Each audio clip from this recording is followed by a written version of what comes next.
And we are live here on the PHU Dynasty podcast, bringing you episode 44. This is a 2023 rookie draft review, and we'll even dive a little bit into the waiver draft. But this is an important episode. I'm doing this one by myself, and I think it's probably a solid thing that I'm going to be doing this by myself because I have done so much research on this draft, and I feel like I can give you guys a deep dive potentially into what I saw on film and what I thought ranking wise. I'm going to break down every pick and give every pick a draft grade.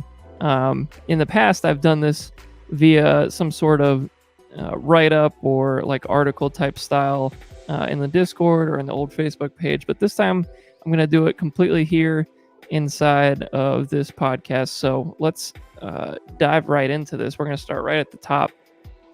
And to nobody's surprise, I ended up deciding to go with Bijan Robinson. He gets drafted 1-8 to Atlanta.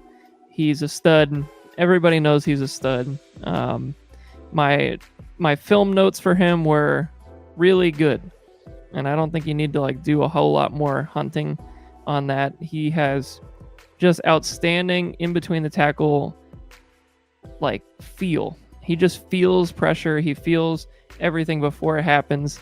And he has that Nick Chubb type of sense when you get to the second level to make that guy miss and get into the open field. So he really stands out as a runner. On top of that, he's a ridiculously good receiver. He runs routes as good as receivers do.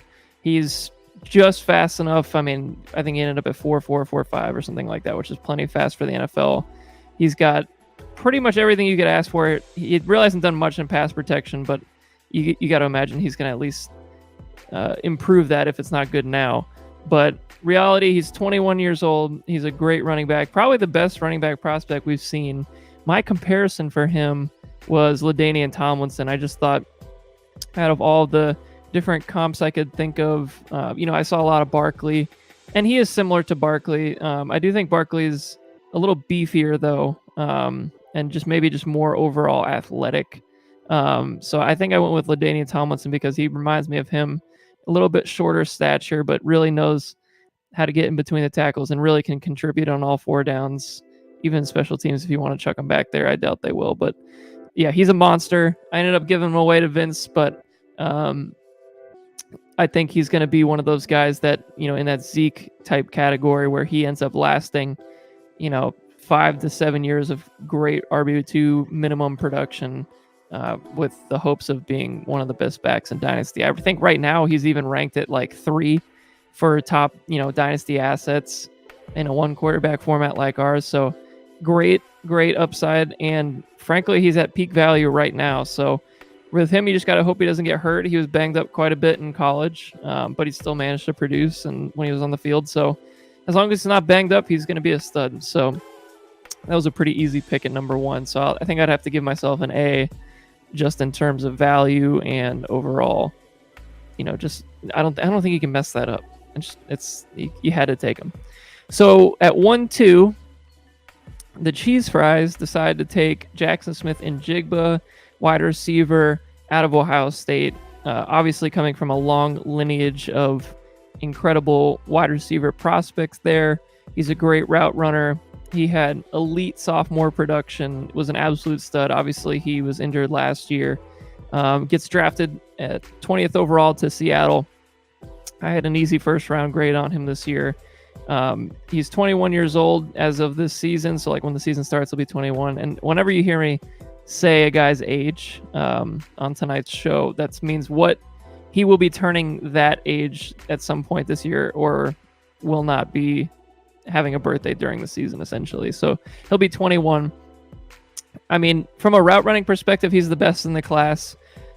He shows just that innate ability to get open, which a lot of other guys in this class kind of struggle with sometimes. For this being such a small-ish draft class at the receiver position, you kind of would want to see more separation from some of these guys. But a lot of the times I was watching film, it seemed like that wasn't really the case, especially with some of the mid-round guys. So, he really set himself apart in that regard for me because everybody knows I love the route running, but he's also athletic.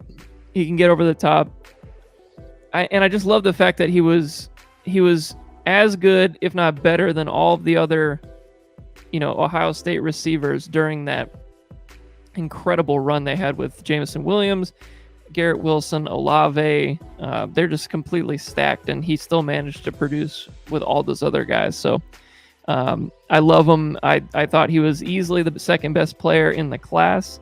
I had him ranked 3 only because I thought Gibbs may provide more of the immediate impact, perhaps. I think in my situation, I would have taken him 2, just being that I'm rebuilding. But if you were kind of a contending team in Dynasty, I think you might want to go with Gibbs there just for the draft capital and upside and potentially longevity at the running back position, with him only being 21 as well. So, I mean, you could have gone either way with Tibbs' team. Luckily, he has 1-3.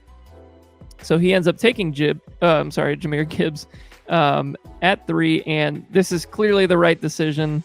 Obviously with Tibbs being a rebuilding team, it's kind of just best player available everywhere.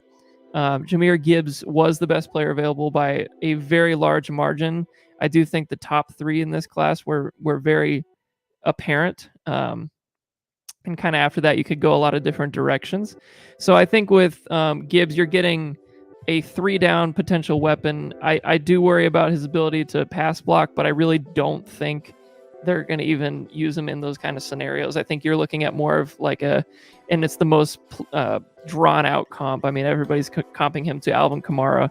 And honestly, it's a good comp because he does a lot of the things that, Alvin does well. So does Gibbs. And Kamara doesn't pass block. That's not his thing. He's never going to be asked to do that. It's all about receiving with him. And that's exactly what you're going to get with Gibbs. We've had Charlie come on the podcast. He talked at length about how he thought Gibbs was going to go higher than everybody else, and that people had him really high on the board. And it turns out that was entirely accurate. And based on what Charlie says, he's thinking that teams, had him in the top potentially 7 to 8 picks of this draft, and he goes 112 to Detroit, probably higher than a lot of people were thinking. From a dynasty standpoint, it's a gold mine to get him at 12 because now you're going to get the draft capital. They're going to have to play him. I had him as a mid to late first round prospect. He was number 2 on my board this year for overall players. And I think, for Tibbs' team, it really makes sense after kind of stocking up at wide receiver over the last couple of years here. He's got Wilson. He's got Drake London. He's got Rachaad White, too, at the running back position. So now he's starting to build a little bit at the running back position with some top draft capital because he's in a position where he can do that. So I think with Mahomes, some great young receivers. Now he's getting some great top talent at running back as well. Things are definitely trending in the right direction for the Cheese Fries. Might not happen this year, maybe closer to next year. But I like what we're doing here. So I think I'll give the draft grade for Njigba a 2. I'll give Njigba an A because, I mean, you're going to have to wait a little bit with that situation, I think, with the Seattle situation. But I do like the fact that, he goes to a spot where he's not going to really be pressed into playing early. And I don't really think it matters too much for Tibbs' team right now anyway, with them not really being a true contender yet. So next year, I imagine Lockett will be gone, and that'll be the perfect situation to step in and be that guy for the offense behind Metcalf. So I like the pick there, so I'll give it an A. And then here, this is an easy A for me as well because you're getting an instant impact player. I'm not really super worried about Montgomery's impact to Gibbs. I think you don't take a player at 12 in the real NFL draft to not use him. So I'm a fan of the pick. That's an easy A for me. So I really think this is where the tier broke. And now it starts to get really interesting with ways that you could go for the draft. So let's go to the Lionheads here at 1-4. They end up selecting Jordan Addison, who goes to the Minnesota Vikings at 23 overall. I had him as the second best pass catcher in the draft and the 4th best overall. So that aligns perfectly with the pick here at 1-4. My comp for him was Tyler Lockett, actually. I think he's smaller, but he wins in similar ways. He might not be truly athletic, as far as over the top speed like Tyler Lockett. But I think the ways that Tyler Lockett's been winning lately, as he's gotten a little bit older, with his ability to get over the middle, shorter routes near the red zone, I think he does a lot of things similar to him. So that was kind of my idea for that. And I think actually I'm looking at my comps right now. I'll go back to the Smith-Njigba pick. I had Doug Baldwin actually as his comp. I think he'll have a better overall career than Doug Baldwin, but from a play style perspective, he plays very similarly with his route running. Maybe not an elite athlete, but really gets it done over the middle. So I think that's going to be his calling card. Anywho, back to Addison. He's got a little bit slighter of a build. I think he only ended up at 175-ish at the combine. I think, 5'11", 173 is what I had him at from the combine. So it's not as huge as you'd like to see. But I do think we've seen in recent years some evidence that this can work out from a size perspective, specifically with Devontae Smith, the Slim Reaper himself. So there is some evidence there, but I do think they play different types of games. I think Devontae Smith is a little bit smoother as far as a route runner, even though Jordan Addison is absolutely not a slouch in that department. It's just there's different. It's a different look with him because he is a little taller too. So with Addison, I think he's got to get a little bit better at the catch point. I think he struggled a little bit there, but I do like the fact that he runs good routes. He truly is a natural pass catcher. I don't think there's any receiver in this class that truly catches the ball like he does, maybe outside of Njigba. And, if you go back to just the production profile for Addison, he was crushing it so early on. I remember a few years ago, I would always be watching the college game days and whatnot. And on the bottom line, you'd see Pittsburgh, and he would just be throwing up 100-yard games left and right. And this was 3 years ago. So he is really impressive as a early prospect, and now, of course, and he's only 21 years old still. So I think there's a lot of upside. I like the fact that he's going to learn from Justin Jefferson. He's probably never going to be that number one guy with him there, but I think that's okay. I think there's enough vacated targets from this past year, especially for him to make it happen. And he might not be an immediate impact guy with his acclimation to the NFL at his size, but I really think he has a chance within the back half of the season and into next year to really turn it on and be a valuable asset to my team now after this trade went down. So I think he's a core guy is what I'm calling him. So I like a nice core guy here at 1-4. Let's go down to our next pick. And we got Quentin Johnson for the Lionheads. From a comp perspective, I don't think he was all that different than Treylon Burks last year. I thought they both win in similar ways. They're big, they're fast, they are excellent after the catch. They don't really run the greatest routes, and neither one of them had good hands. So I think all the similarities there kind of line up for that comp. He goes first round, 21st overall to the Chargers. Got to think that's a pretty damn good landing spot with Keenan Allen a little bit over the hill at this point, and Mike Williams honestly is always hurt, it seems like these days. Is productive when he plays well, but he's going to be a player that's attached to Justin Herbert for the foreseeable future. 6'3", 208 pounds. He's got all the size. He's got the speed. He's just so good with the ball in his hands, and I think if he could just figure out how to catch the ball, which is scary, but yes, he can learn how to catch the ball with time. He doesn't really pluck the ball even close to Jordan Addison or Smith-Njigba, so that's why I had him a little bit lower on my board. Pre-draft, I had him as the 4th overall receiver behind Zay Flowers as well. We'll get into him in a minute, but I do think with the upside here is where you're going with. I think with the safe pick was Addison at 1-4, and now the upside pick is here with Quentin Johnson. So I think it's going to be a pick that might take a little time for me to see the fruit from, if you will. But I do like the long-term potential, and it is a bit of a lottery ticket, but we'll see what happens. All right, so this is kind of when the draft gets a little bit juicier after 1-6, so we'll get to 1-6 here with the Cheese Fries taking Zay Flowers. I thought Zay Flowers' tape was so good that it was hard to deny all of the other things going against him. You know, he's 5'9", he's 182, he's a 23-year-old rookie.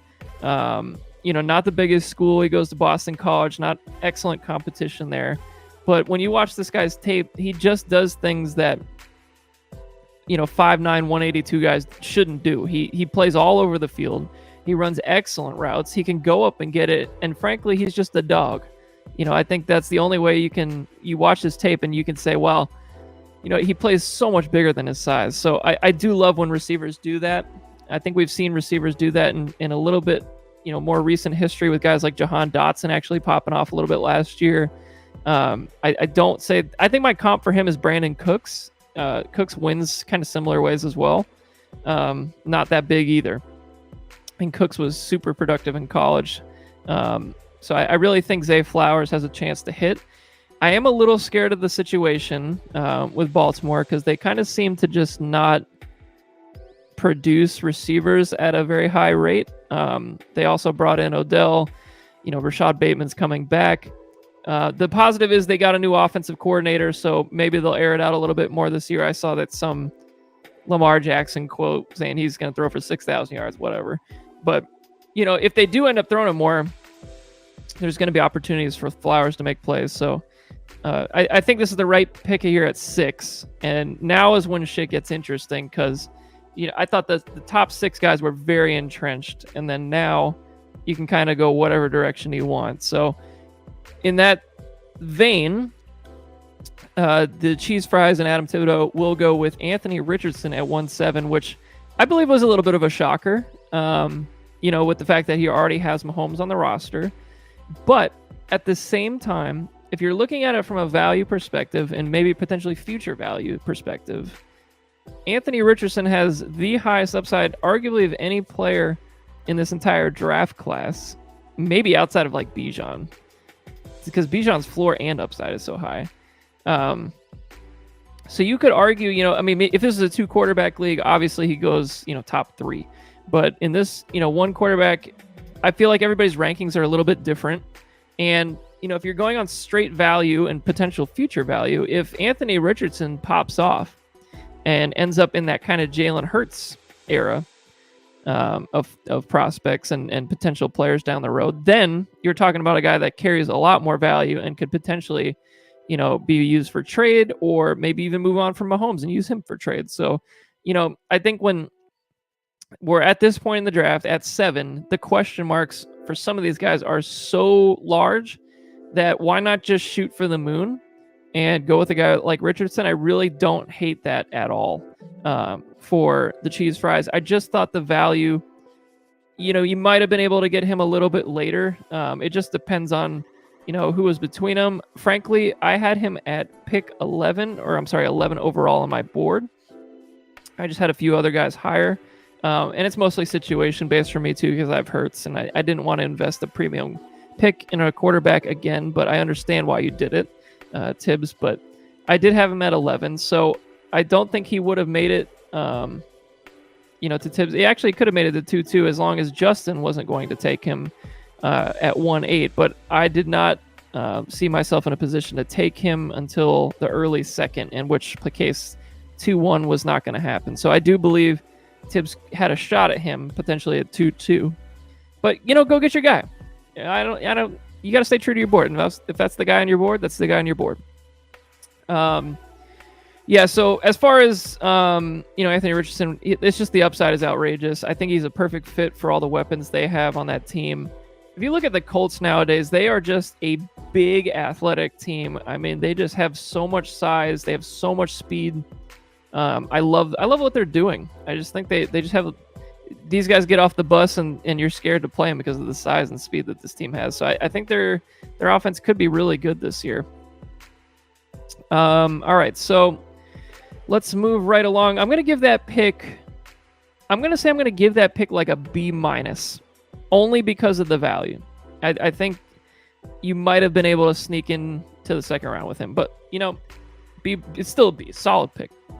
All right, let's go to 1.8. And this is the Bombers getting Zach Charbonnet of UCLA, and then the Seahawks. And God, what a terrible landing spot. I mean, just torches the value of Kenny Walker and already on the Bombers. So it's just not a good situation. However, you could view this a couple different ways. Like, I mean, eventually you're going to get one of these guys. I really don't think it's going to be a 50-50 split. I really don't see that happening because I think one of these guys is going to just prove that they're better than the other. It might take a little while to see that. I know some people really love Charbonnet. I actually really liked him coming into the draft, but I also really liked Kenny Walker last year. I do think Charbonnet offers more on third down, so you'll probably see him a little bit more on third down type plays. But at the end of the day, like they're gonna run both these guys. It's just a matter of what the split is. I just worry for the Bombers that the split will be so even that you might not know who to start, or maybe they end up both being like quality starters. Like I really don't know, and I don't think Pete Carroll knows either. I think they literally just take best player variable on their board every single year, and for whatever reason, they just rank running backs super high on their boards every year. They take one, and it seems like it's either a complete waste of a pick or they just suck. Like what the CJ Prosise we're talking about, he was a third-round pick back in the day. I mean, like they just constantly invest in these guys, and they just don't.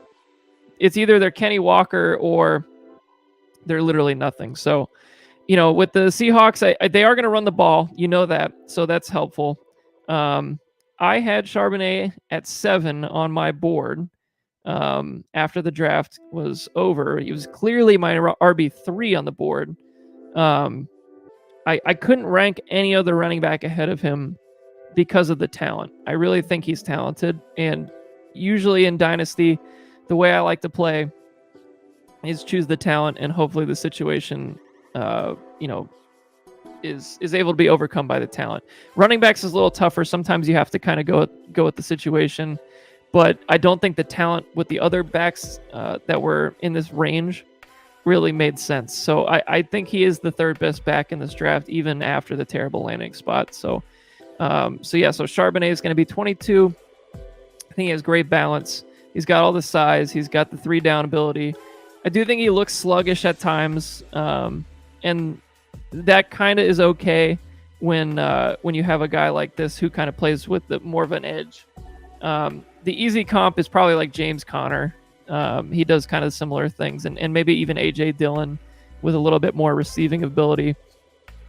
But, he just looks the part, so I really do appreciate that. And I think he's going to be a solid NFL player. I'm just worried about, the situation, really, like everybody else. So, anywho, let's move right along. I think for the Bombers, that's a tough grade because you do have all the he always has the Seattle backfield. But they always kind of seem to work out. Like Carson was usable. Kenny Walker was usable. I'll just give it a B. I think a B's just talent-wise, he makes sense. So I think there's only a few other players that you really could have gone with here. And let's get to the next one. And it's Dalton Kincaid. And I would imagine that Justin was considering Kincaid here at 8. However, he already has Kyle Pitts and TJ Hawkinson. So in terms of that, I think you have to kind of go with the player that's going to be more useful on your opening day roster, especially when he is in a position to, compete this year. So Kincaid to the Armadillos here at 1-9. We vacated Kelsey. We really don't have a whole lot at the tight end position. And frankly, the running backs at this point at 1-9 after Charbonnet, they've kind of dropped in a tier again, I think. And frankly, none of the receivers really interested me here at these 3 swing picks at 1-9, 1-10, and 2-1. So I felt good about taking Kincaid and really, investing in him on being more of a receiver than he is a true inline tight end. Although I think he can do that too. I think he's very underrated with his willingness to block. I think a lot of the times people get caught up in, he can't block at all. And it's like, well, but is he trying? Like, is he getting in the way? Because that does matter. I think with some guys, like a Gesicki, for example, Gesicki doesn't even get in the way. And that's a problem. But there are guys that, they can function, such as an Evan Ingram. Like, he can play in line. Maybe not quite as productive as some of the top guys, but he's, I don't think Kincaid's ever really going to be mistaken for George Kittle's blocking or anything. Let's not get it twisted. But I think and everybody knows I love tight ends, so I watched a shit ton of tape on these tight ends. It's a great class. Kincaid is such a natural receiver. He doesn't drop anything. He always finds the open zone. He always finds a way to get around contact when it comes to the beginning of the route. So, like, once you're off the line of scrimmage, he didn't get bumped off really ever. And he was just so productive this last year. So, I mean, like, you watch him on tape, you see an NFL tight end. Now, the question is, how are they going to use him? It sounds like they're going to split him out wide a lot. And I just hear that and I immediately think back to the Travis Kelce days, because that's kind of what they've been doing forever. So if this is Travis Kelce, a fourth of Travis Kelce, I'd be happy. And I don't know if that's truly the case. Like, I think the talent kind of aligns. I think Kelce was a better blocker coming out. I also think we don't actually have numbers on Kincaid's athletic testing. I don't think he tested at all, so we really don't know what that looks like. But he's also not as big as Kelce was either. But I see a lot of similarities. I actually had him as my comp as like Travis Kelce light.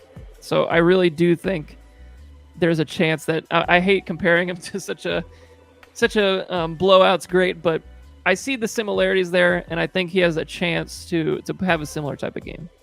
So I thought this made sense at 1.9 over the other prospects that have a lot more question marks. So I'll go with Kincaid here and go for the upside. At 110, I picked Devon Achane. I liked his film a lot. I thought he was really talented. He's 22 years old. He's a little bit smaller, which of course is scary. He's 5'8", 190, so not ideal speed. I'm sorry, size, but he does have the speed for sure. He's a natural runner. He didn't get a lot of work on third downs in college. I'm sorry, he did get. I'm looking at the wrong thing here. He can chip block, that's for sure. I saw him chip block a lot at his smaller size, and that's something I appreciate. He also runs with power inside the tackles. He's more of a slashing type of running back. Obviously, the size is probably the biggest concern here, but I mean, if Devon Achane was 5'10", 200, you could argue him being in the first round, in my opinion. I thought he was that good on tape. Obviously worry about his ability to stay healthy, but he was literally pretty much all of Texas A&M's offense last year. Watched a lot of those games, and he kind of was just like that energizer bunny for that team. So I really like him. I see a lot of Tony Pollard, in him. I think he has a very similar running style. I think the size, he's a little bit smaller for sure. But I love the slashing type of running that Pollard does.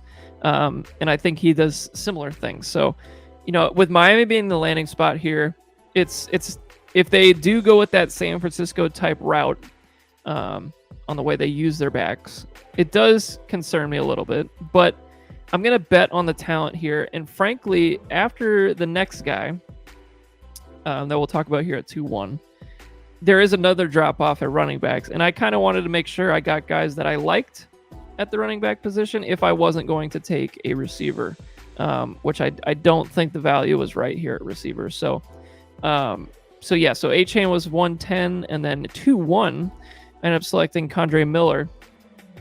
And I really like him. I just think you watch him on tape, he just looks like an NFL back.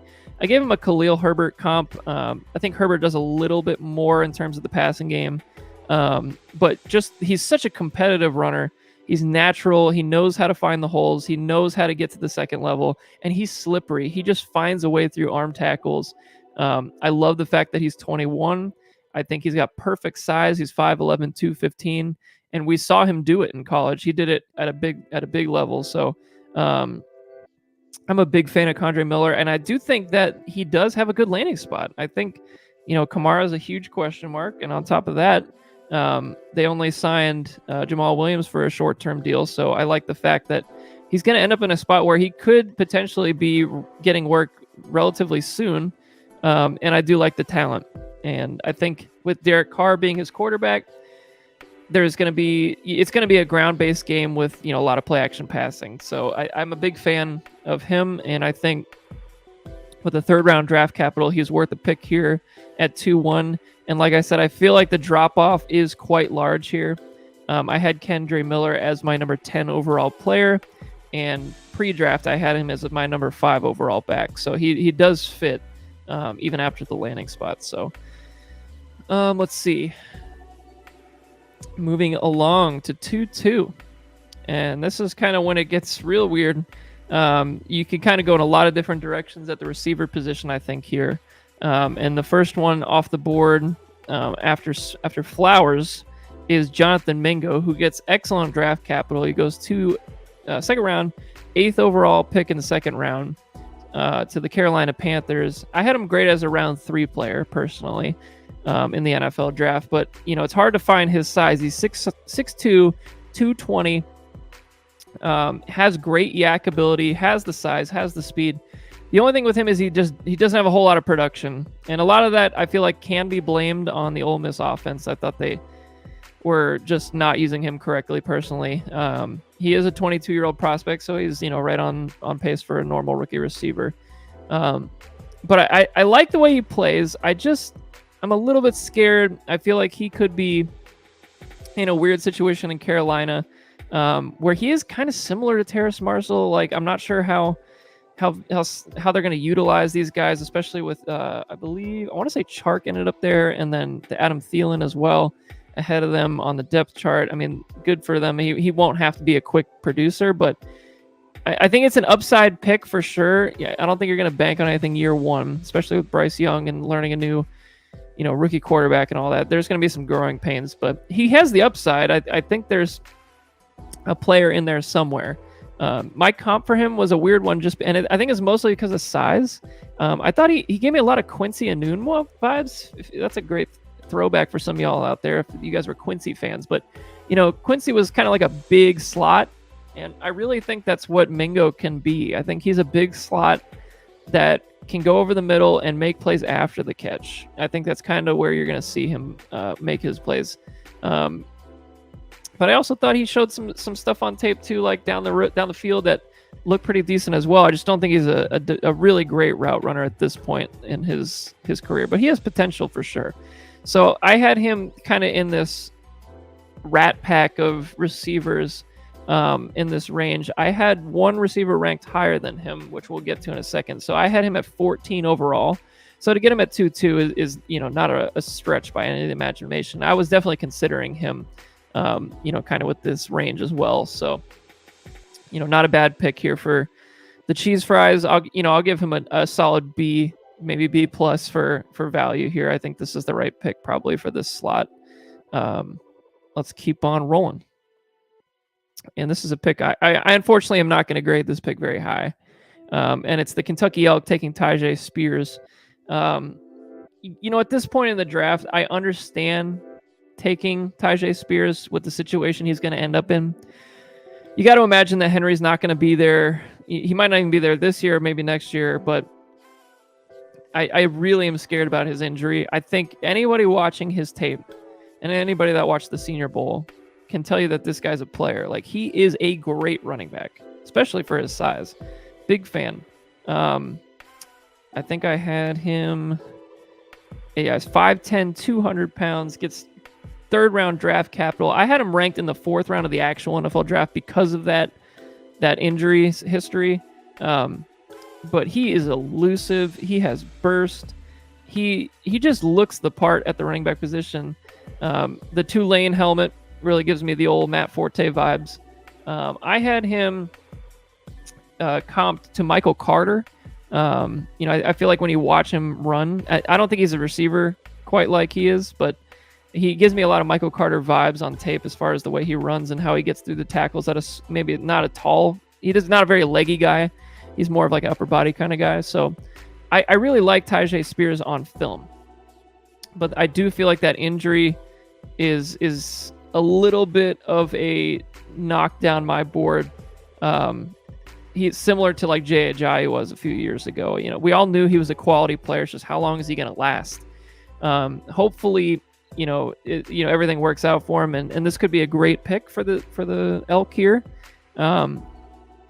But right now I had him pretty low on my board. I'm actually looking for him right now. I did not have him ranked very high. I had him at 26 overall, so he would have been a late third round value for me personally this year because of that. But let's say he was totally healthy, I think he would be the no question, RB. I think I'd put him in RB 6, 7 if he was fully healthy. So if you're banking on the upside that he can stay healthy, this is probably the right selection for you. I just wasn't willing to do it. Especially with a couple other guys on the board that I really did like. So I will give this pick a C because we know what kind of player he can be. I just don't think the longevity will be there. So I'll give it a C. Let's move forward to 2-4.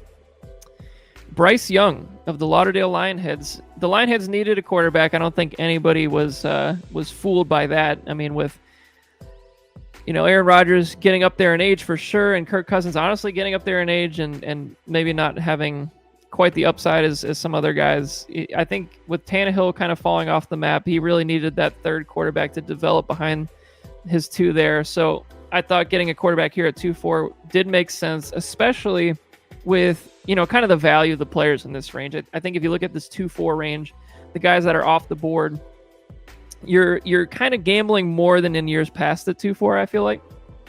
So why not gamble on the first overall pick, right? So I'm totally fine with this pick. I do think Bryce Young is the best quarterback in this class right now. I think Richardson has the upside to be the best, but as it stands right now, I think Bryce Young is the best. I like the way he plays.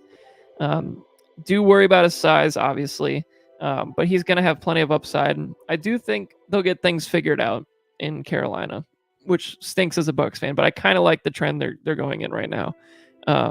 So I like the fact that they got Young. They got him some receivers to at least work with year one. They didn't just throw a bunch of shitheads at him. Like DJ Chark is a decent receiver. Adam Thielen is a great veteran presence. I think they're doing things the right way there. So I like Bryce Young here, and I think for the Lionheads it makes a lot of sense. So I will give this pick. I feel like this is the right value for him. I'll give it an A. Sure, A makes sense. And I had him ranked 21 on my board. And most of my rankings for quarterbacks is a little bit different because I wasn't really targeting a quarterback this year. So I would have taken him in the high third round. But, for a needy team like the Lionheads, makes total sense. Let's go to 2-5. Marvin. All right. So Marvin Mims was my, I believe, 1, 2, 3, 4. So yeah, I had him behind Zay Flowers. So he would have been very high on my board, the 5th overall receiver on my board. I had him ranked at 13 overall in this draft class. The landing spot does suck a little. I'm not going to lie. Not a huge Denver landing spot fan. However, I do think the clock is ticking on Courtland Sutton. There is a chance that you could see Jeudy traded at some point this offseason, maybe even later, who knows. And then, Tim Patrick is coming off of a really brutal ACL injury. KJ Hamler can't stay healthy either. So there's definitely a lot of question marks here, but I love the talent. I think if you watch him on film, you'd see that he has route running chops. He's a playmaker. The guy just makes plays. He's young. He's only 21 years old this year. And I think he's got a lot of athleticism. My comp for him was Santonio Holmes. I think he's got a similar build and has a similar play style. He can win, over the top. He can win going up and getting it.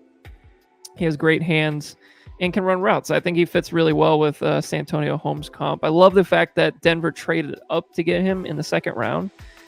This is a Sean Payton hand-picked receiver, so I like that.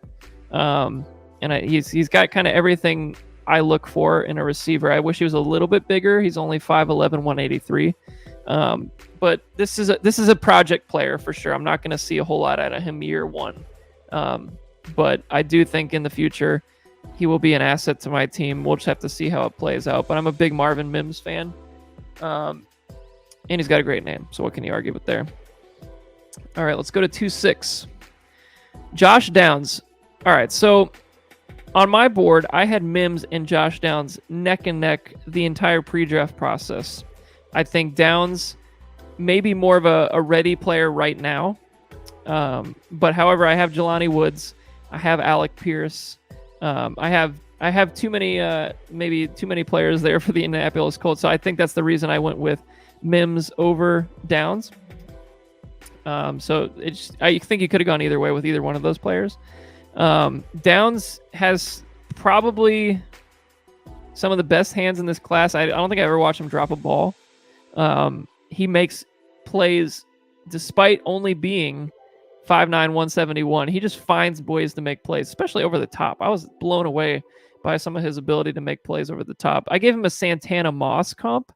I think he is great at the catch point. He runs all the routes really now. I think he's an NFL-ready route runner. And he's a solid athlete. I don't think he's quite as fast as Santana Moss was, but he plays similarly. He's just tiny, and that it stinks, but a lot of these guys in this draft class are small, so you got to kind of pick which ones you like the best. He's going to be a 22-year-old rookie, so I love that. For Tibbs' team, keep building on these wide receivers. Why not? I think it's going to be a really deep wide receiver room. I think Jahan Dotson is kind of a similar player, to be honest with you. So I think there's the blueprint is already there.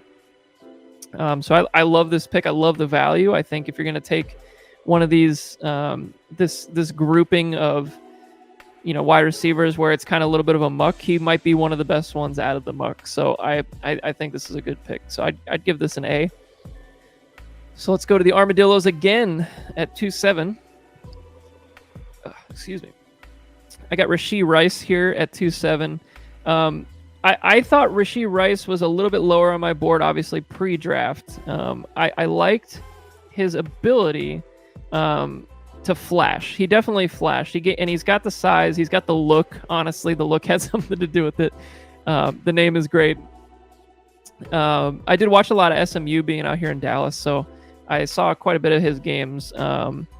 So I thought he struggled a little bit with drops, and that was kind of a concern for me. I did think he played pretty well at the Senior Bowl, which I liked. My biggest qualm with him is he has the ability to go 50-50 balls and make these big plays, and he shows it on tape, just not very consistently. So I do wonder if he's really going to reach his top end potential. But I think the way he plays is similar to like a Sidney Rice did, kind of. And it's funny, his last name's Rice, but he gives me Sidney Rice vibes from back in the day. Don't think he's quite as big. I think he's a few inches shorter for sure. But he kind of plays that perimeter game. He drops some passes. He is athletic. He's got some size, but it's just never a truly consistent player.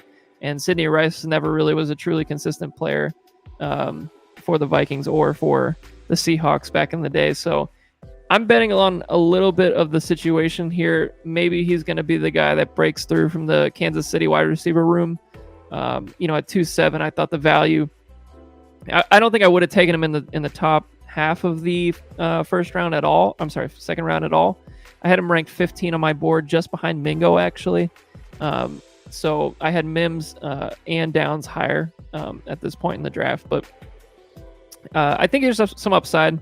And, maybe he gets over his drops and turns into more of a player than a flex depth kind of guy like I think he might be. So we'll see. I did have a decision to make between him and our next guy here for the Bombers, Jayden Reed. I liked Jayden Reed's tape a lot more than I liked Rashee Rice's tape. However, I don't love the situation here with the Packers. He did get great draft capital. I had him ranked in the 4th round. On my NFL draft grade. He ends up going 2nd round, 19th overall, which I was blown away by. Jayden Reed's tape gave me serious Darnell Mooney vibes. I mean, small, but plays huge, has great yak ability, runs all the routes pretty much right away. He crushed the Senior Bowl. If you watch any of the Senior Bowl one-on-ones, the guy was just open all the time. He's a little bit older of a prospect. He's 23. Didn't break out until a little bit later as well.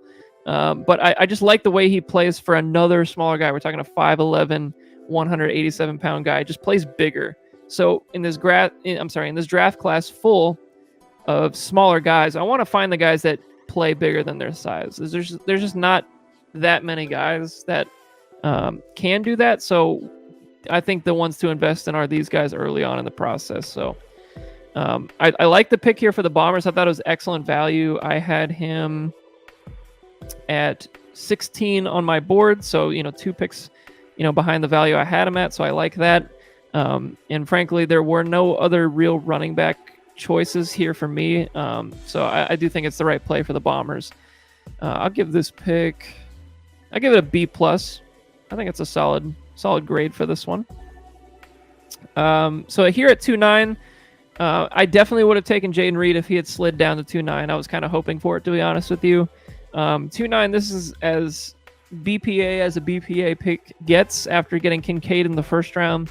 If you watch Mayer on tape, he's just the prototype, just inline tight end that I love. He's just got everything. He blocks great. He's got this, adequate size for sure. Can get open in the middle of the field. I gave him a Heath Miller comp, but with a little bit more upside, I think. I think everybody was going with the Jason Witten comp. He's not as big as Witten was. I think he's more of like a Heath Miller size. So I think he's just going to be just such a steady Eddie guy for 7 to 10 years. I just he's got that just NFL vibe that I love. He'll fit right away. He should play right away. So I love that as a tight end, where usually tight ends take longer to develop. I want a guy that's going to get on the field early. I think he's got as good of a chance as anybody. I actually really like the situation with Jimmy G in the short term. I mean, if he's going to, pop off as a rookie, Jimmy G loves to throw to the tight ends. He loves the short and intermediate area of the field, and that's kind of where he succeeds. So I don't think you're ever going to see Michael Mayer flying down the field and going 80 yards for touchdowns or anything. I don't think anybody's going to tell you otherwise. That he's just kind of a middle of the field chunk catcher, and that's just fine. You can totally succeed in the NFL like that. And for me, not having much at the tight end position, I like to, my idea here was, let's take the top tight ends in what could be one of the best tight end classes we've seen in a long time. So I'm going to bank on the talent, and let's just see what happens. Whether it be him or Kincaid, I don't really give a shit. As long as one of you guys, ends up panning out, great. If not, we're totally fucked, but whatever. I thought it was a good value pick there. And frankly, the way the board fell, I had Mayer as number 13 on my board, just because everybody knows I bump up a tight end a little bit every year. So I had him at 13. I had him, kind of right in that Mingo range. So I would have been pretty much fine with either one of them. But I thought Jayden Reed would have fit my situation a little bit better. But, BPA. So let's go to our next pick here. 210. It is Tank Bigsby for the Cheese Fries. This is a tough one. Pre-draft, I saw the talent. I saw why people liked him. I don't love the landing spot. He does get decent draft capital. He goes 3rd round to the Jaguars. He's not really going to get a lion's share of the carries there with Travis Etienne, so that kind of hurts a little bit. But I like the fact that he has good tape. He kind of didn't get the usage that you would hope for with Auburn last year. He just never quite reached his full potential in college, so that kind of sucks. But he's got the size. He's 6 foot, 208. I think he's best in his zone blocking scheme. I'm honestly not super familiar with the Jaguars running scheme, but if it is zone blocking, that's a great fit. He's not very consistent. I've seen some terrible runs from him. He also can blow off the doors on any given moment. So he does run a little bit upright, and he does show some bursts in the open field. So my comp for him was Cam Akers. I thought there was a lot of consistency with the two in terms of their size, their overall draft capital. It just made a lot of sense for me. And I thought Cam Akers was a good prospect, like I did Bigsby. I think there's upside there for sure. I just don't like this landing spot much. I think I had him pretty significantly lower on my board because of that. I had him at 22, so it would have been a high 3rd. So it's really not, a huge stretch here for Tibbs to take him at 210. I did have a couple of guys higher than him that we'll talk about here in a little bit. So I think for Tibbs, I'd give this maybe like a B-. I just think he maybe could have gone in a couple of different directions with overall talent and how his board fell. But if he liked him, and frankly, Tibbs does need the running backs, it does make sense to take him here, and it's not a huge stretch. At 3-1, Jalen Hyatt, I think this is an excellent value. I had him kind of in this range on my board as well. Obviously the draft capital really hurt here. I think a lot of people expected him to go in the second round. He ends up going 310 in the real NFL draft to the Giants. So it's really not that far out of the second round. But I think he's got, just about as much upside as a lot of other guys in this draft. I mean, he's got that Deshaun Jackson-y type of game, loves to go deep. Pretty much that's all he does. Honestly, watching the Tennessee offense is such an absolute headache from a evaluation standpoint. It's impossible to know if any of these guys are going to pan out. They're always just running wide open. The scheme was really good for the Tennessee Volunteers this past year. They just always had guys just flying wide open, and he was one of them. So I don't even know if he can run a route. I've never seen him run a route.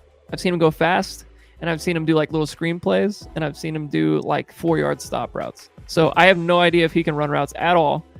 But he's fast. He has great hands. And frankly, he's an upside pick, but we're here in the third round. That's where upside picks usually go. So it makes a lot of sense. And my comp for him was an old friend, Johnny Knox. Johnny Knox was super fast. He ran straight better than just about a lot of players at that time. And I think he did end up turning into more of a route runner, but the size-wise, 6 foot 176 is not great, but it's not tiny like some of these other guys. I like betting on him here in the third round. I definitely would have, taken him in the third round of this draft. So I think this is a fine pick. And then here at 3-2, the Cheese Fries take Sam Laporta. I really like Laporta at tight end. I had him as my 5th tight end in the my rankings pre-draft. I liked one guy a little bit more than him, but I really liked the way this guy played. I thought he's a very willing blocker, even though he's a little bit limited because of his size. He's only 6'3", 245, but he really battled. And I think he's got plenty of athleticism, and he was really good after the catch, which for tight ends, I like guys that show some wiggle after the catch. Of course, like Mayer's not really that kind of guy, but Kincaid definitely is. Laporta was one of the guys that I marked as one of the better yak guys in this class. My comp for him was a weird one. If you go back in the day, Lance Kendricks. Lance was a little bit smaller, but did have plenty of athleticism and was a pretty solid blocker overall. I thought they played a similar game, and Kendricks was great once he got the ball in his hands. So it makes a lot of sense here for me to give him that. I love the draft capital. He goes 2-3, second round, 3rd pick overall to the Lions. He went over Michael Mayer by 1 pick, which frankly I was a little surprised by. But it's clear the NFL front offices really liked him. So that bodes well for dynasty prospects as well. So I like the pick here. I think he's going to be pretty much an immediate type player. He should have no problem beating Brock Wright and James Mitchell at tight end. I don't think it's a problem. So I like his ability to get in there quick and make some plays. So, third round, I think is kind of the meat and potatoes of this tight end class. I think there's some guys that, third and fourth round that really could make an impact because of how deep this class is. So he's one of them. 3-3. We got CJ Stroud to the Kentucky Elk. And, just from a value standpoint, the third round makes sense for, the quarter. I think he was a little bit lower on a lot of people's boards than the Bryce Young pick. I had him at 25, so it makes sense to have him here. I had him at, basically in the middle of the third, so this makes perfect sense. It's a tough situation right now with the Texans being so bad. They really don't have a lot at the receiver position. They've added guys, but none of them are super inspiring. It might be a tougher sled as a rookie for him, as opposed to maybe a couple other guys that got better landing spots. So, I like the talent. I think he has more athletic upside than he showed in college. I think he was, a true pocket passer there, but he's got a little bit more meat to the bone there as far as running concerns. So I like that. For the Elk situation, I believe he has Trevor Lawrence already, so I'm not so sure that it was super needed to take Stroud, but he did trade away. I believe he traded away Dak and Kyler Murray this season. So why not add another quarterback to the room? I got no problem with it here. Elk. Oh, this is the Elk run. I didn't even realize. So this is 3-3 through 3-6 are all Elk. So let's just. I'll grade the group. How about that? I'll get through 3-6 and I'll grade what I think about the whole group. So 3-4. I think this might be the best value in the draft. I had Roschon as my number 17 overall player. I think he, out of all the backs that like I'm confident in, I thought he was right behind Kendre Miller, to be honest with you. I thought he wasn't that far behind. He just didn't have many opportunities when Bijan's there. We're like, what is he supposed to do? It's freaking Bijan. So every time he got the ball, he ran hard. He has the wiggle. He can play on third downs. He's an excellent pass protector, and he runs he's got an edge to him, and I know that teams are going to like that. So obviously him going to the Bears with Khalil Herbert there, it's not ideal perhaps, but Khalil Herbert doesn't have the draft capital that some of these other guys have. So who's to say he can't be beaten out? And I think Roschon is just going to be like a coach's favorite kind of guy, which, those guys last in the NFL. I really think, I think Tibbs put something in the chat earlier today about, could he be the Brian Robinson of this class? I could really see that. I think that's really, really an outcome that's possible. I had him player comp wise. I have him Najee Harris player comp wise. I see a lot of similarities in their game. Obviously, the draft capital isn't even close.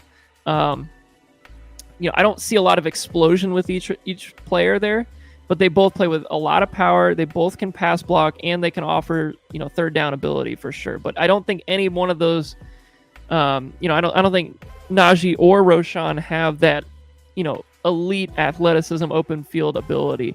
I just think they're going to use power to their advantage. And 3-4.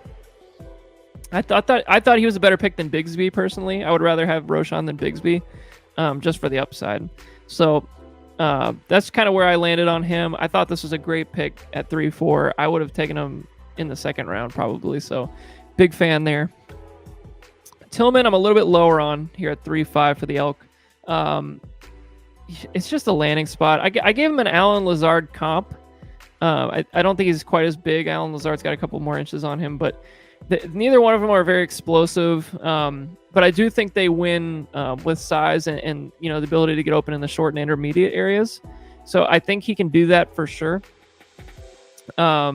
He's a little bit older of a prospect, but he was hampered by some injuries earlier in his Tennessee career, so that doesn't help his cause. But I thought Tillman, pre-draft, I really would have liked to see him end up in a better spot. I think I had him kind of in that heart of the Marvin Mims grouping pre-draft, and then the landing spot just kind of dropped him off down a little bit lower. So I had him at 28 overall this year.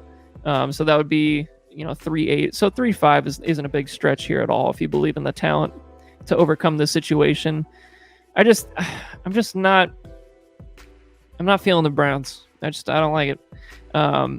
With David Bell getting there last year and kind of honestly not having too different of a game. I think Bell's a much better route runner coming out, but there's not too much similarity or dissimilarity to this guy, Tillman here. So it could hit, but I would venture to say it's probably not in my mind. So it's just an upside pick, I guess, if you think he can beat out the situation there. So I'm not a huge fan of this one, but I really love the Roschon one, so that kind of balances out. And then let's get to 3-6 here. You got Chase Brown. This is a weird one. So Chase Brown ends up, going to the Cincinnati Bengals. Doesn't get great draft capital. I believe it was a 5th or maybe a late 4, so it's not ideal. But the situation could be there, and he's not a bad back. He's a little bit. I think he's just a guy, honestly. Every time I watched him on tape, I just felt like I was watching just the guy.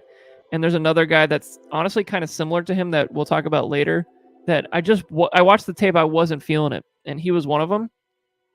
And I've been wrong before, and I'll be wrong again. But if this was like. If Roschon went to the Cincinnati Bengals, I'm loving it. I'm eating it right up. But the fact that it's Chase Brown does have me a little bit like down. I would rather, like, if Tanks Bigsby went there, or Tyjae Spears even, or like one of those guys, I would have felt a lot better. So I understand you're just going for the situation here, and that's fine. But I really wasn't all that high on Chase Brown. Trying to see where I had him on my board. I had him, early 4th round. So, I mean, it's not that far off, maybe 5 or 6 picks away from where he ended up going. So it's not terrible. But yeah, I would have bet on some other players as opposed to Chase Brown. But I kind of think the drop off is coming, as you see here in the mid of the 6th. So let's go. Okay, so here I promised I'd rank all these guys. So Stroud, Roschon, Tillman, and Brown. So I really like the first 2. I don't love the last 2, but we're talking mid of the 3rd, so I can't bang the drum against it too much. Let's say, I think that's a B for me. I think it's a B because Tillman could still hit, and of course I really do like Roschon, so we'll see. B it is. Michael Wilson to the Armadillos here at 3.7. I was probably higher than most on Michael Wilson. I had him at 23 overall. Which I guess isn't really all that much higher. So he went 4 picks behind what I thought he would go, I guess, on my board. I had a tough decision to make here because I wanted to see what would happen with the Bombers and the Elk after me at 3.8 and 3.9. Because I really have a guy that I love at the tight end position that we'll talk about here in a second. But it was a decision, I think, for just the way that the draft had gone so far, I really felt like I needed to take a receiver or running back as opposed to another tight end. So Michael Wilson was the guy that I didn't have a whole lot of exposure to until the Senior Bowl, to be honest with you. I didn't really know a whole lot about him. He goes to the Senior Bowl, ran excellent routes, and everybody knows I love a good route. So he just really popped off of the tape for me there. Went back and watched his tape at Stanford, saw similar things. He just never quite got the production that you'd like to see, out of a higher profile guy. But that's really why he's going here in the 3rd round. It's just the production really wasn't there.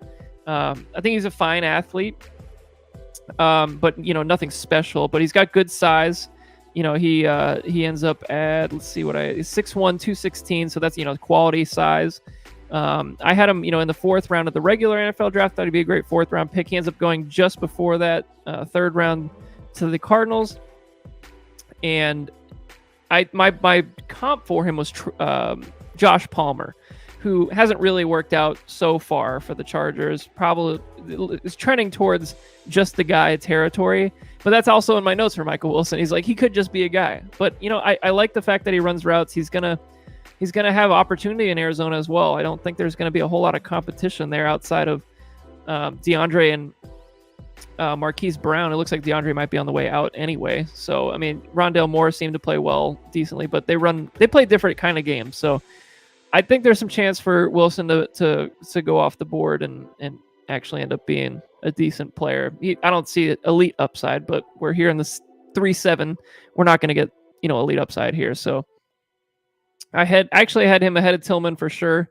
And a couple other guys, actually, I believe that have gone already in this draft as well. So I like the value for myself there at 3.7. Let's go to 3.8. And this is kind of where things got interesting. I took Wilson hoping that a guy would get down to 3.10. This was not one of them. Zach Evans. I liked Zach Evans a lot before the draft. I thought he ran angry, man. That guy just runs hard. He finishes every play. He has burst. I did have questions about his 3-down ability, but I didn't really think that was going to be too glaring for his NFL draft stock. He ends up going at 638. So 6th round, 38th overall pick. So borderline 7th round pick, which I had him ranked in like the 3rd and 4th round. So clearly the NFL did not view him the same way I did. And I hate the draft capital. If he had gone in the 4th round to like a Cincinnati like Chase Brown did or something, or just give him a better landing. Like the landing spot at the Rams really isn't all that bad. Just the draft capital is not great. So here at 3.8, it is truly a lottery pick. He could end up being the number 2 back or even, supplanting Akers at some point. It's possible. So why not bet on the situation? And frankly, my evaluation was different than the NFL. So I don't know what they saw that I didn't see. So I mean, if you're going on your own talent, rankings, then sure, let's see if he can do it. And it's funny, actually, I have his comp is Sony Michel, who ended up playing for the Rams for a minute there. So I think he's a 2-down guy, runs angry, has the size, has some speed, has some burst. He's a great lottery ticket down here, so no problem there. This is a guy I got to talk about. Luke Musgrave. I really, really like Luke Musgrave. I think he's. Where did I have him ranked? I had him 4th behind Mayer. I actually like Darnell Washington a lot too, but everybody knows that. Pre-draft, I had Musgrave at 4. Post-draft, I did not have him at 4. Oh, I did. I had him behind Laporta. I'm sorry, I'm thinking of Darnell Washington. Yeah, so Washington pre-draft goes from 2 to 5 for me, and then Laporta ended up getting bumped up because of his landing spot. So Musgrave stayed at 4 the whole way. But if you watch this guy, I know he's got limited film. He got injured quite a bit. He has limited production. He has incredible hands. He is the smoothest route runner I've seen at a guy his size. He's 6'6", 253. He is such a good route runner. And I do think he can block. I don't think it. I think we talked to Charlie earlier in the draft process about like Musgrave and some of these other guys not being able to block. He mentioned that Musgrave can't block. I don't think that's entirely accurate. I think he has a little meat on the bone there, but he's really not going to be used like that anyway. It's just not the way that the NFL is going to use him. He ends up going 2nd round to the Green Bay Packers, 11th overall in the 2nd round. So gets great draft capital. Only thing that sucks is they took Tucker Kraft in the 3rd round. So Tucker Kraft, I thought was a 3rd round pick, true and true. So I wonder if this is going to be a situation kind of similar to when it was Andrews and Hayden Hurst, if you remember that draft class, where they took both of those guys and one of them popped off and the other one was completely useless. Hayden Hurst ended up going earlier than Andrews, and Andrews went like the 4th round, I think, and Hayden Hurst was a 1st or 2nd. And the guy later ended up playing, getting the playing time and blowing up. So, like, it could be that situation, but if I had to bet, I'm betting on Musgrave every day of the week, personally. I would have loved to get him at 310 and just had my tight end room just set, for prospects, and just have him, Mayer, and Kincaid, and just been loving life. But the Elk just couldn't let it happen. But I really think this is a great value pick. This has a chance to blow up. My comp for him was Ertz with less blocking. Ertz definitely has more blocking, but as a receiver, I think he plays a very similar game. Very silky athlete. So this is one of my favorite value picks in the draft, personally. All right, so to me at 310, Kayshon Boutte. This is simply just, we're going to just swing for the fences and hope he can get any sort of, I don't know, if he could jump in a time machine and go back to the early Kayshon Boutte from that year that he was just crushing it, where he couldn't be stopped, it seemed like at times. My comps for him were Juju Smith-Schuster, which funny, he ended up going to a team similar. I think he's great with the ball in his hands. He's got his character concerns and his injuries, obviously. But I just think he's a very gifted player with the ball in his hands, and he might not be the greatest athlete, but I just like the way he plays on the field. I just want to see anything from him, honestly. Like, I had him as a 5th round prospect in the NFL draft. He ends up going 6th round to the Patriots. As Justin has mentioned many times, going to the Patriots is usually a death sentence. So maybe he'll break the mold, maybe he won't. So we'll see. But that's what the 3rd round, early 4th is kind of all about. So I was a little bit sour to not get Musgrave because that was another teardrop for me. And then, Boutte was kind of in this range of upside guys. So not the worst pick, but not the best pick. I think I'd maybe give it a C, just honestly, because it could hit and be great, or it could be literally a waste of a pick. So we'll see. The Lambs here at 4-1 taking Charlie Jones. I just was not feeling the fact that he was going to be a 25-year-old player this year during the season at some point. I had him comp to Kyle Phillips, who kind of showed some flash, I guess, this year for the Titans. I had him as a 6th-round player in the NFL draft. He does play really well in the slot. He's a great route runner. Obviously, he's I call him a hot slot. They have a little bit of juice in the slot and really can get open. I don't think he can play above the rim really at all. I don't think he's, out of the small guys in this class that play big, he's not one of them. He did get great draft capital. I thought 4th round for him was excellent. And his landing spot is pretty good. Cincinnati kind of could use that slot guy after Mr. Boyd leaves. So, he might fit the bill there. So, why not here in the 4th round take an upside guy attached to an excellent quarterback? I'm okay with that. I just didn't like the fact that he was old. So he was much lower on my board, but I could see the reasoning why you would take him here. 4-2. I got the Cheese Fries taking Sean Tucker. And he was another guy that I thought was just the guy on tape. And I think this is going back to the Chase Brown selection that we talked about earlier. I just never watched this tape and got inspired. I thought he was fine. I had him as a 6th-round prospect. Obviously, with his health concerns, he ended up falling out of the draft. I really think for the Bucks, an undrafted free agent pickup, great pickup for sure, has a real chance to make the team and have some sort of impact. But he truly, to me, is just a guy. I don't think he's ever going to be a starting caliber player. He'd be a quality backup, perhaps. I could see that for sure. But I think with Rachaad White being there, I think Rachaad White clearly has more talent than Tucker, and this might just be more of a handcuffy type of pick, but we'll see.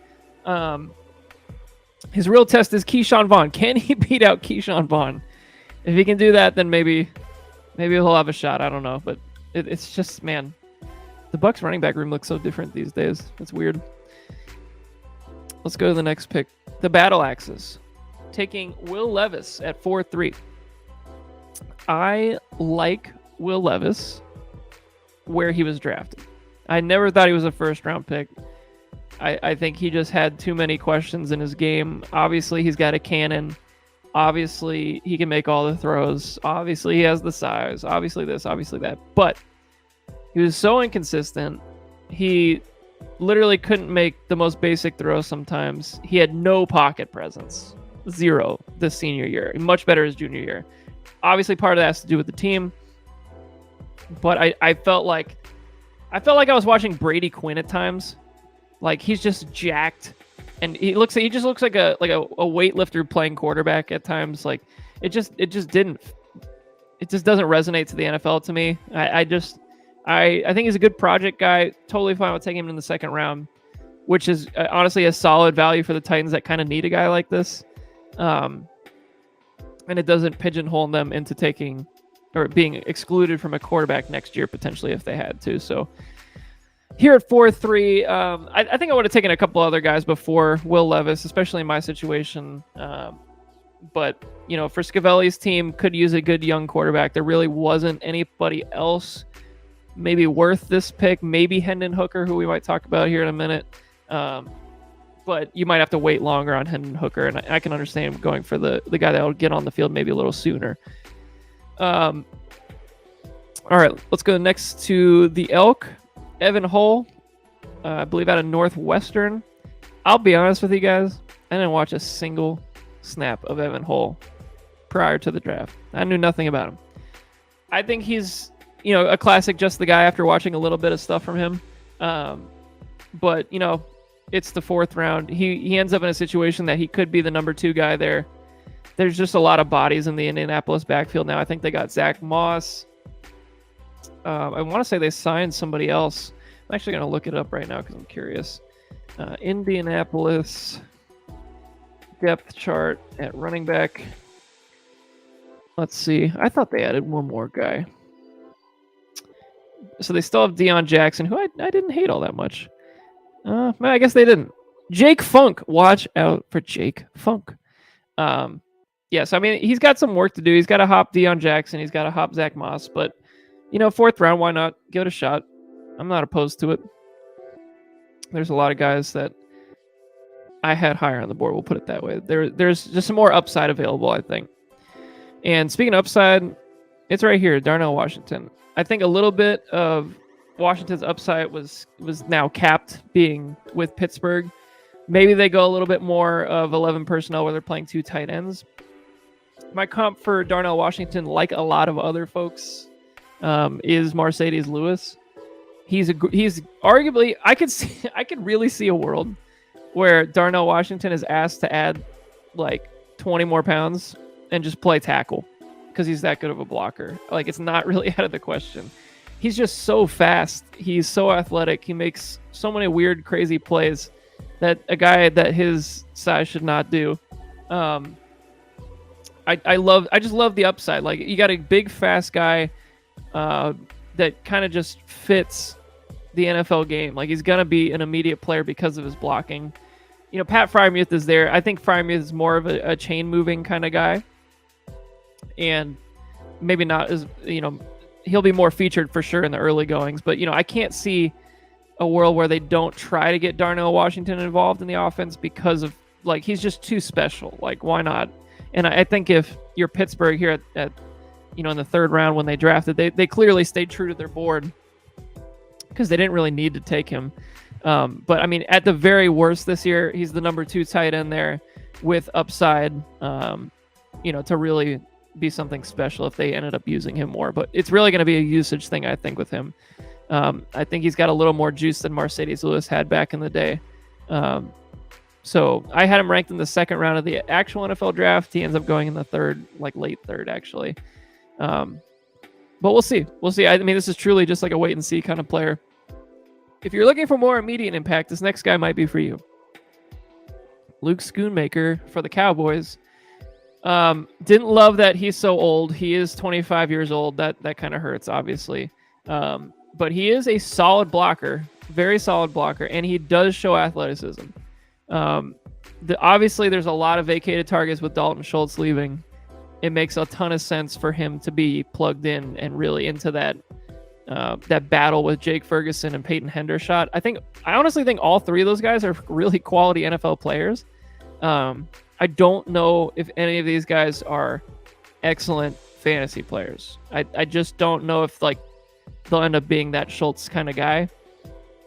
I think Schoonmaker does have the most upside for it because of his athleticism and his ability to stay on the field for all the downs because of his blocking. So, obviously he's 25. It's old. It stinks. But he gets the second round draft capital for the Cowboys. So he's got good draft capital, a great situation. Fourth round, are you gonna find a better situation short term? Probably not. So I like the idea of the Lionheads getting him to plug into their tight end room. I think he's got Waller. I think he's got Trey McBride. I don't know the middle guy. No, I don't remember. But he's got some guys there, and he's not going to be asked to step in right away for the Lionheads. So I like that. So this could have big upside for a fourth round guy. So we'll see. Oh man, Puka Nacua. As I mentioned on draft night, I have no idea anything about this guy. After doing a little bit of research after the draft, he clearly has athletic upside. I believe the Muskrats GM Alex Morales comped him to Robert Woods, which clearly would make a lot of sense with the Rams. I just was not going to take him this year, but I would like to see him work out for you because the name is incredible. I want to say he started his career at a different school. He didn't end up at BYU originally. I think he went somewhere else and then BYU. Washington, I want to say. So he's a little bit of a project even in the college ranks. So we'll see. But really the path to targets is kind of there. They don't have a lot, especially after Allen Robinson leaving. It's basically Cooper Kupp. Then you got Van Jefferson, Ben Skowronek, and like Tutu Atwell. So, I mean, like, why couldn't he play right away? Like, it's really possible. Fourth round, can't really can't really comment much more on a 4th round player. Like, he's gonna have a chance, so give it a go. 4-8, the Bombers take Tyler Scott. I had him ranked pretty high, actually, pre-draft. I liked his game. I thought, for a smaller guy, he's 5'10", 177, like a lot of these other guys, but he played way bigger than his size would indicate. I had him ranked significantly higher than a lot of these other guys, honestly, pre-draft. I had him 1, 2, 3, let's see, let me count. He's my number 10 receiver pre-draft. So I had him over guys like Rashee Rice, Michael Wilson, pre-draft, but the situation with Chicago does drop him down into this range for me as well. I think out of all these late receivers that you see here in the 4th round and in the waiver draft, like, he's going to have as good a shot as any as far as talent is concerned. And I could see a world where Darnell Mooney kind of moves on after his first contract too, and he kind of maybe takes over that role. But he's learning behind DJ Moore, Darnell Mooney. Those are two guys that, aren't bigger guys that he can really, figure out. Basically he's going to take over Velus Jones's spot pretty much immediately, in my opinion. He's going to be a kick returner. I just wish he got a better landing spot, because I really think he could have been a quality player in the short term. But there's no denying he could be a good player down the road, but you're gonna have to wait a while, I think, on him. Another guy with another weird landing spot, but excellent draft capital, Tank Dell, goes in the 3rd round, which I didn't see that happening. I had him in the 5th round for me personally. I truly gave him that Tavon Austin, comp, I guess, if you will. Like, he's gonna have the same speed. He's going to be tiny. He's 5'8", 165. He's a midget. But, I mean, like, really, the biggest thing is he gets so much yak in the open field. If they can just find a way to get this guy open and not get killed, he's going to make plays. The only thing that really concerns me on film is he has awful hands. He drops a lot of passes. So when you're 5'8", and you can't really catch that well, that really has me concerned. He's also going to be a 24-year-old at some point this season. That doesn't help. But the draft capital, he ends up going 3rd round, 6 overall. So he's borderline 2nd round player. So clearly the Texans saw something that they really liked. And frankly, that wide receiving room, there's so much opportunity there. It's just a bunch of guys with some upside that might hit, and none of them have that electric elite floor that you're hoping for. So, here 4-9, you're not going to find a guy with that kind of draft capital really anywhere else. So I have no problem taking him at 4-9, as opposed to I might like him way more than Tutu Atwell, that's for sure. But he was super productive in college, so maybe he can do it in the NFL too. And then Mr. Irrelevant, boy, I wish this guy got a better landing spot. I really liked Izzy. I think a lot of people really did too, to be honest with you, in the draft community. Saw a lot of Izzy, high up on the boards pre-draft, but he ends up in a situation where he's truly blocked by Breece Hall. Michael Carter's also there, who kind of is more of a 3rd down back than Izzy is. And then Zonovan Knight really wasn't all that bad for them last year either. So I do think it's going to be a little bit of a battle for backup carries. I just wonder, like, he's going to be a guy that, 4'10", he's probably not going to end up on your roster opening day. Like, maybe. It would be hard if he's not, if he's the 3rd back in that room, it's going to be tough to keep him rostered. I think with the contending team, my team, he'd be RB1, but on James's team, maybe not. So, I like the player. I just really don't love the fit there. But if injuries pop up again, he's a guy to keep an eye on for sure.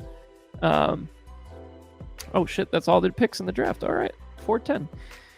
Now almost an hour and a half. We're grinding. Let's see. Okay, so I have some best values of the waiver draft to talk about. I'm not going to go through the whole waiver draft. That's too much. But I will talk some values that I really liked. So let's start off with Hendon Hooker. Obviously he's going to sit, early on behind Goff. But if you're looking for an upside rushing ability, laden guy, this is the guy. I think he, unfortunately, he's a little bit older. But you know who else was taken in the 2nd round of a waiver draft that had rushing upside? Jalen Hurts. Clearly, I think Hurts is a better passer. at this stage of his career. I honestly, I think they're the same age right now. I think they're the same. That's crazy. I think Hendon Hooker's 25 or gonna be 25, and I'm pretty sure. Let me look this up. I'm not gonna try to butcher this on the pod. Jalen Hurts age. That is not Jalen Hurts. Agent. Oh my God. I just found his age. Int. He's 24. He's gonna be 25 in August. Okay. Hendon Hooker age 25. He's gonna be 26 in January. That's crazy. All right. So yeah, I don't love that, but he's got the rushing upside. He played really well for the Tennessee this past year. The ACL injury sucks, obviously. Nobody likes that. But, you know, we're talking about values in the draft. If you have the roster spot to hold him for a while and just see what you got, you never know. It could end up being a complete dynasty stud if he has the rushing upside. So we'll have to see. Brenton Strange, you know, in this deep tight end class, he's kind of a forgotten about guy, to be honest with you. I don't think a lot of people had him ranked all that highly. I hate to comp him to this guy because this guy has not worked out at all so far, but Tommy Tremble is kind of the vibe I was getting from him on film. I think he may have a little bit less of you know, the upside that Tommy Tremble had as far as like athleticism is concerned. But he produced more and played at a better program. I guess a program that actually used him. Tommy Tremble was hardly used at all at Notre Dame with Michael Mayer there. So even as a freshman. So I like Brenton Strange. He was the number 2 tight end behind Freiermuth in previous years. I really think there's some upside there. I don't think they've even scratched the surface of his potential. And he was taken, I want to say, in the 3rd round. Did I put him on here? I did not. I think he was taken in the 3rd round by the Jags, maybe end of the 2nd. I can't remember, but the draft capital is certainly there. And if you're going to take a shot on a tight end, I really think he's a good one, especially in the waiver draft. Like, why not give it a roll of the dice here? So I like Brenton Strange as a late pickup. Trey Palmer ends up in a situation with the Bucs where, like, they don't have any speed at this point. Why couldn't he end up being the 3rd receiver if, you know, Russell Gage goes down? It's possible. I think he's going to be on the field pretty early as a kick returner as well. You know, in the waiver draft, you're just looking for guys with some upside. Trey Palmer certainly has it. And then Tucker Kraft, like we mentioned earlier, you know, if it is going to be a Baltimore situation where they take 2 tight ends early in the draft and one of them pans out and the other one doesn't, it could be Tucker Kraft. Like, why couldn't it be him? So, my notes for him were, I saw the athleticism, I saw the receiving ability. I really didn't see a ton in terms of blocking. Like, he was fine, but I don't know if he's going to be kind of like a just a guy tight end, like maybe like a Cade Otton, if you will. But Otton is like showed pretty well last year, so it's very possible that he ends up being a dynasty asset at some point. I think with Musgrave there, I think Musgrave has significantly more upside personally. But I could see a world where he ends up being the guy at tight end as opposed to Musgrave, just because when you take 2 guys, it's hard to evaluate them from a dynasty perspective because they do have similar draft capital. So, but I know which one I like more as talent, but it's like they could get into camp and find that Tucker Kraft is a much better player, but I don't see it right now. All right, so that is 1 hour and 28 minutes full of rookie draft content. I've given you what I think pretty much about every single player in the actual rookie draft.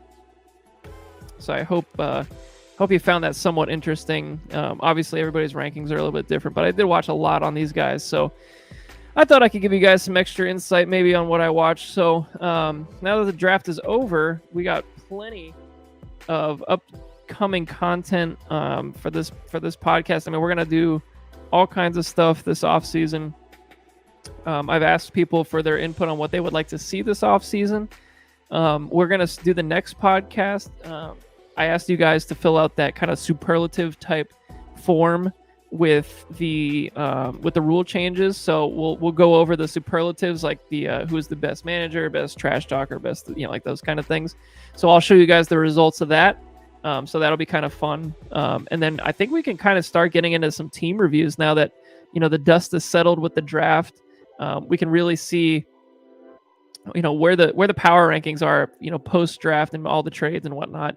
I think a power rankings episode, I think Alex might want to come on for one of those as well. So everybody loves that.